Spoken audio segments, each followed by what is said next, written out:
podcast Binge Audio. Salut, c'est Thomas Rozek.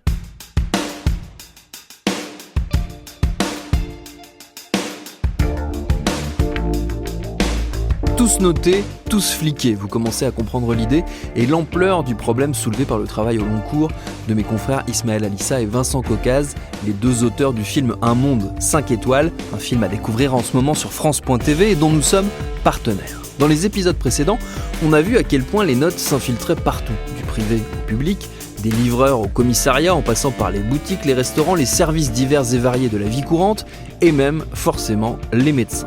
Ça nous paraît banal, mais si on y réfléchit à deux fois, est-ce qu'un aspect aussi crucial que la santé, est-ce qu'un bien commun aussi précieux que le système de soins français, déjà bien mal en point, mérite qu'on le réduise à une série de petites étoiles distribuées sur Google ?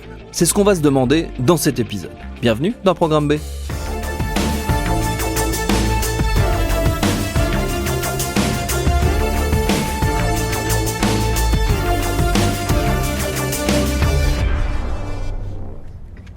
Épisode 3, au bon soin des notes. Commentaire publié il y a 1 an, 1 étoile. Ce docteur n'a pas honoré un rendez-vous médical prévu ce jour alors qu'il était confirmé sur Doctolib. Je suis arrivée 20 minutes en avance et devant la porte de son cabinet, qui fait du reste penser à une porte d'appartement et non un cabinet, j'apprends qu'il annule mon rendez-vous au motif d'un retard. Non seulement je me déplace pour rien, mais en plus cet homme me fait passer pour la retardataire alors que j'étais présente en avance. Si vous étiez fatigué ou ne souhaitiez pas m'accueillir, monsieur, au moins ayez la courtoisie de me prévenir quelques heures à l'avance. Vu les commentaires sur Google dont j'ai pris connaissance par la suite, cela ne m'étonne pas. Je ne recommande pas du tout ce supposé médecin.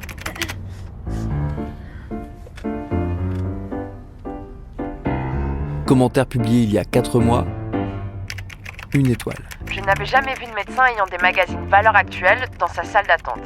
Et j'ai tout regardé. Au pire de la gauche, vous aviez le Figaro Magazine et le Figaro Madame. Ce qui me fait penser que ce médecin ne vous recevra pas pareil selon votre orientation, couleur de peau, genre ou même, soyons fous, situation financière.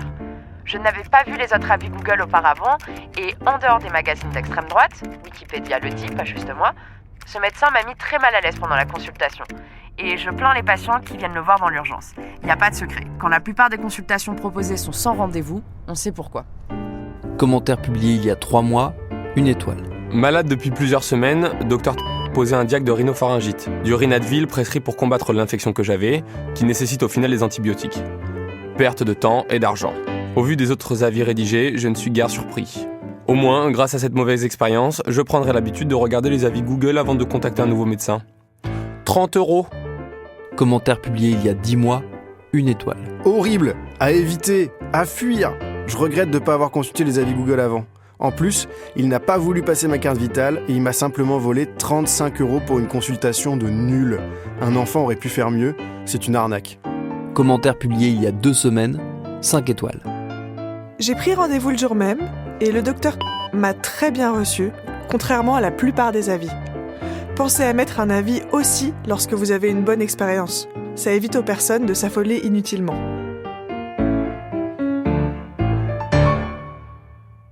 Les avis Google, c'est vraiment le Far West de la notation. C'est le pire système possible de notation. Ismaël Alissa, journaliste à Libération. Voilà, c'est-à-dire que il est possible de mettre un avis sur Google sur une entreprise, sur un restaurant, etc., alors même qu'on n'y a jamais été, ça ne distingue absolument pas, là encore, les différentes choses qu'on pourrait peut-être noter sur un restaurant, sur une entreprise. Donc c'est une note qui agrège tout et n'importe quoi, qui n'est absolument pas contrôlé et qui permet évidemment des vengeances entre concurrents, qui permet de noter aussi des corps de métier, comme les médecins, qui n'ont même pas la possibilité, de par la déontologie de leur profession, de répondre aux commentaires ou c'est-à-dire qu'ils peuvent même pas dire que la personne qui note est leur patient. Donc c'est déjà un immense problème pour eux. Et pareil, voilà, quelqu'un qui va chez le médecin, qu'est-ce qu'il note sur Google ? Ce qui est fou, c'est que c'est souvent la première chose qu'on voit. C'est-à-dire que quand on tape Dermato Paris 12... Vincent Caucase, journaliste à Libération. Le premier truc qu'on va voir, c'est le nom, qui est assez neutre la plupart du temps. Et juste à côté, très mise en avant, c'est ces petites étoiles, la notation Google. Ça pose plein de questions. La première, c'est évidemment, qu'est-ce qu'on note quand on note un médecin ? Quelle légitimité on a à noter quelqu'un sur sa pratique médicale qui a fait des années d'études, qui connaît son métier, son domaine, etc. Est-ce que je note la qualité de l'écoute ? Est-ce que je note le temps d'attente en salle d'attente ? Est-ce que je note la qualité du soin ? Est-ce que je note la qualité des locaux ? Est-ce que je note la qualité du siège et de la technologie utilisée dans le cabinet dentaire ? Donc on voit bien que derrière, entre un médecin qui a 2 sur 5 parce qu'il n'est absolument pas à l'écoute de ses patients, qui fait n'importe quoi, et un médecin qui a 2 sur 5 parce que tout est nickel, mais il fait beaucoup attendre ses patients, il sera affiché exactement de la même manière sur Google. Pourtant, on voit bien que les questions que ça pose sont totalement différentes. Moi, quand on avait travaillé là-dessus, une des choses qui m'avait le plus marqué, Ismaël Alissa. pour les notes qui concernent les médecins, c'est l'effet cliquet de la notation. C'est-à-dire que parce que le système de Google était très mauvais et qu'il déplaît énormément aux médecins qui l'ont fait remonter à leurs organisations professionnelles, aux syndicats, etc., ils ont la volonté désormais de créer leur propre système de notation pour contrer celui de Google. C'est-à-dire qu'ils en viennent à créer un système de notation uniquement pour échapper à celui de Google. Donc c'est complètement dingue, quoi. Et donc ils avaient lancé des négociations avec le ministère, notamment à ce sujet. Pour l'instant, ce système n'existe pas encore, mais en France, bien sûr, parce que ailleurs, c'est déjà bien en place. Mais on voit où nous mène, par exemple, un système comme Google, et vouloir y échapper, c'est vouloir créer son propre système de notation. Et puis après, il y a ce qui va concerner les hôpitaux. Et là, c'est un cas aussi très intéressant. C'est-à-dire que, sous la pression des organisations de patients qui veulent en fait que leur voix soit entendue, qui ont eu par exemple des parcours de soins dans des maladies chroniques, longues, qui donc ont un vrai avis à donner sur la qualité de l'hôpital public, sur la qualité des soins, sur la qualité d'écoute des médecins, ont poussé pour que arrive un système de prise en compte de leurs paroles. Et ce qui a été choisi assez naturellement, c'est un système de notation. Il a été encadré, donc c'est un système qui est déjà en place dans les hôpitaux publics français. Il a été encadré par la Haute Autorité de Santé, qui a mis quelques années à le développer. Et en fait, on a découvert que c'était un système de notation, pour le coup, extrêmement sophistiqué, extrêmement développé. Extrêmement réfléchi. Voilà, en ayant en tête les différents biais que pouvait poser la notation, avec des méthodes pour Vincent Caucase. encadrer ces biais, les limiter, etc. En fait, la santé, pour nous, c'est vraiment le domaine où on a vu le pire, c'est-à-dire la note Google, et le meilleur système. Ça reste le meilleur système de notation, donc il reste très imparfait, mais au moins il était pensé et réfléchi de façon... on était surpris, c'était quasiment les seuls interlocuteurs qu'on avait eus à la Haute Autorité de Santé, où on avait l'impression qu'ils comprenaient à peu près ce qu'ils faisaient. Et qui comprenaient le danger d'une mauvaise note, finalement. Ismaël Alissa. Qui comprenaient bien qu'on ne pouvait pas avoir une note qui agrège tout, qu'on ne pouvait pas avoir une note qui permet de tout dire et rien dire à la fois, et que l'enjeu était tellement énorme, c'est-à-dire qu'on allait imposer dans les hôpitaux publics des systèmes de notation, qu'il fallait quand même faire bien attention à ce qu'on mettait en place. Et au final, leur système, c'est vraiment le plus évolué qu'on ait vu. Et pour autant, ce qui est dingue, c'est que sur la plateforme donc, qui permet d'aller consulter ces notes des établissements de santé, ils en sont revenus à mettre en avant un seul indicateur qui est très proche du NPS, et donc qui est très proche en réalité des systèmes du privé, parce qu'il y avait justement, encore on en revient à ça, cette simplicité d'avoir un seul indicateur de satisfaction des usagers, et finalement ils mettaient de côté leur très bon système pour mettre en avant un système simpliste et qui n'évalue pas grand-chose en réalité. Sur les cabinets médicaux, ce qui nous a frappé aussi quand on a interrogé les médecins, c'est qu'ils nous expliquaient que la note permettait d'ores et déjà des phénomènes de chantage. Vincent Caucase. C'est-à-dire qu'on a des médecins qui nous expliquent qu'ils entendent régulièrement des patients leur dire si vous ne me prescrivez pas tel traitement, tel examen, je vais vous détruire sur Google. Pour des médecins qui sont établis depuis longtemps, qui ont leur patientèle, pour qui il faut attendre 6 mois, etc., l'impact il va être minime. Mais pour un jeune médecin qui s'installe qui a pas sa patientèle, qui est potentiellement dans un endroit où il n'y a pas forcément grand monde et où les gens ont accès à d'autres médecins, ça peut être effectivement très compliqué. C'est-à-dire que si on commence et immédiatement son cabinet a 3, 4, 5, 6 mauvaises notes, clairement, on fait fuir énormément de gens. Parce que là, on en revient à des choses que des sociologues nous ont expliquées, c'est que la note, c'est un fait social. C'est-à-dire que quand on voit 1 étoile sur 5 sur Google, on a beau avoir besoin d'un médecin, on va aller voir, on va attendre. On va préférer aller voir le médecin qu'à 4,5 sur 5. Et même nous, on sait, avec Ismaël, on a bossé depuis, je sais pas, ça fait quoi, 4 ans maintenant qu'on bosse sur ce sujet, on sait à quel point la note, elle est viciée, elle est biaisée, c'est n'importe quoi, etc. Mais je pense qu'au fond de nous-mêmes, quand on voit un resto qui a 3,2 sur Google, on n'a pas envie d'y aller. Et pourtant, on sait qu'il y a des fausses notes, on sait que c'est biaisé, mais depuis qu'on est tout petit, on apprend qu'une bonne note, c'est bien, et une mauvaise note, c'est pas bien. Et ça, en langage sociologique, ça s'appelle un fait social. C'est quelque chose qui s'impose à nous, même quand on le sait. Peut-être aussi un exemple qui nous a un peu marqué, c'est ce qui se passe avec Doctolib. Ismaël Alissa. Donc c'est la plateforme Doctolib. On était très étonnés que finalement, il n'y ait pas de notes.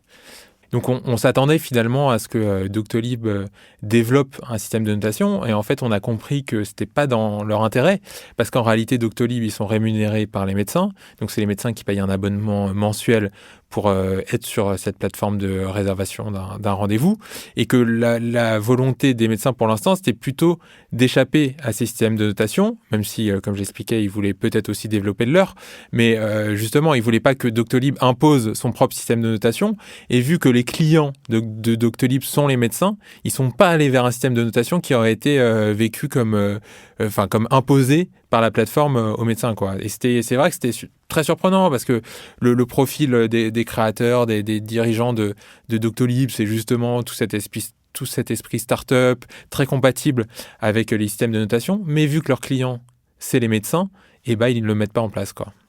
Je crois qu'aux États-Unis, la notation du médecin et donc la perception du médecin, ils sont déjà quelques crans plus loin par rapport à nous. Oui, c'est ça. C'est-à-dire que nous, on a regardé juste quand on cherche un médecin, quand on fait la même démarche de rechercher un médecin dans son quartier, dans sa ville, aux États-Unis. Vincent Caucase. Les plateformes qu'on nous propose, toutes proposent des petites étoiles à côté, des avis, etc. Et c'est vraiment ça, l'interface ressemble beaucoup à ce que vous allez voir sur Doctolib, mais vous pouvez classer par note, par exemple. Et évidemment, c'est tentant.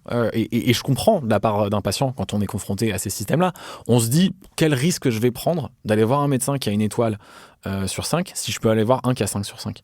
Sachant que j'ai aucun autre moyen de vérifier de leurs compétences. Et encore une fois, derrière ce 5 sur 5, il y a peut-être un médecin qui était un peu plus coulant avec ses patients, qui leur prescrivait un petit peu plus des médicaments qu'ils voulaient, et je suis pas sûr que ça fasse une politique de santé publique. Alors évidemment, aux États-Unis, il y a d'autres choses à dire sur la politique de santé publique, mais on voit bien tout de suite là le risque que ça crée.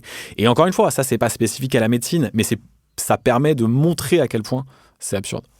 Si je me fais l'avocat du diable quelques instants sur l'exemple très spécifique de la médecine et notamment des médecins, est-ce qu'il n'y a pas un effet qui peut être potentiellement bénéfique, qui est le fait de se prévenir entre patients, de dire attention, tel praticien, il est comme ci, il est comme ça, le fait de s'organiser aussi entre patients pour un aspect qui reste quand même assez délicat de nos vies. Ouais, mais ça, en fait, la note le permet pas. Nous, c'est une autre de nos découvertes, c'est que ça va être à la limite les commentaires. On pourrait imaginer ça, l'organisation collective des patients. Encore une fois, la note, à partir du moment où je ne sais pas ce qui est noté, quand je vois juste une note agrégée sur 5, encore une fois, je ne sais pas si le médecin, il avait une qualité d'écoute déplorable, si c'est un gynéco qui commet des violences obstétricales, ou si juste c'est un cabinet gynécologique où on attend trop longtemps en salle d'attente. Donc en fait, cette note, c'est effectivement l'argument qui est souvent mis en avant quand on parle des notes. Pareil pour Uber, ça permettrait d'écarter les chauffeurs dangereux éventuellement, etc. Mais ça, on n'a pas besoin de la note, c'est-à-dire qu'un bouton de signalement dans l'application sur les comportements dangereux suffirait. Et 2, la note n'est pas efficace, puisque encore une fois, on ne sait pas ce que les gens notent, puisqu'on ne leur demande même pas, parce que ça ne nous intéresse pas, en fait. On veut juste une jolie moyenne agrégée. Donc, en fait, ça n'ouvre même pas cette discussion-là, qui est par ailleurs effectivement hyper intéressante. Et c'est pour ça qu'on disait que les associations de patients, évidemment, elles ont raison. Quand on le dit, il faut que les patients soient entendus, il faut que les médecins écoutent. Mais selon nous, c'est vraiment pas par ce biais-là que ça se fera. Alors Vincent, Ismaël, c'est pas non plus par ce biais-là qu'on aura du coup un dialogue efficace, parce que on l'a dit, les médecins, ils n'ont pas le droit statutairement de répondre aux avis qui sont laissés sur eux. Alors pour le coup, c'est pas le cas de toutes les professions, heureusement. D'ailleurs, il y a sur le net une espèce de contre-culture des avis Google, avec des réponses parfois assez salées de propriétaires qui sont pas très contents de leurs notes, et puis des compilations aussi sur les réseaux sociaux d'avis qui sont soit complètement débiles, soit très énervés, soit très tranchés, soit totalement absurdes. Vincent ?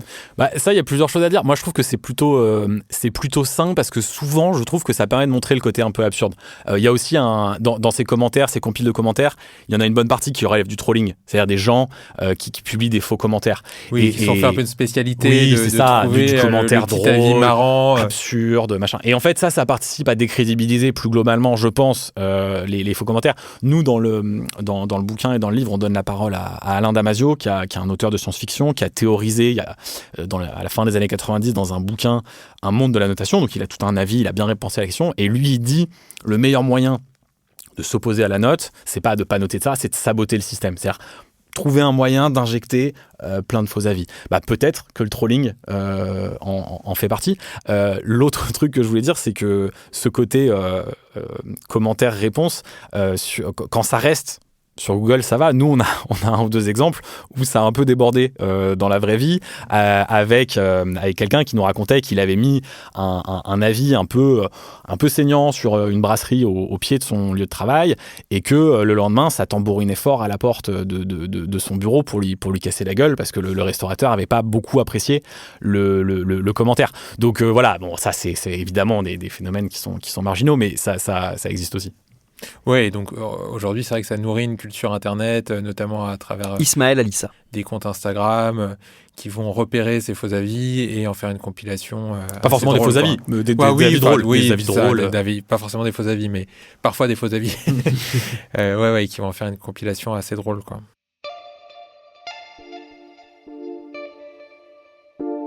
Le documentaire Un monde 5 étoiles, il est à voir en ce moment sur la plateforme France.tv.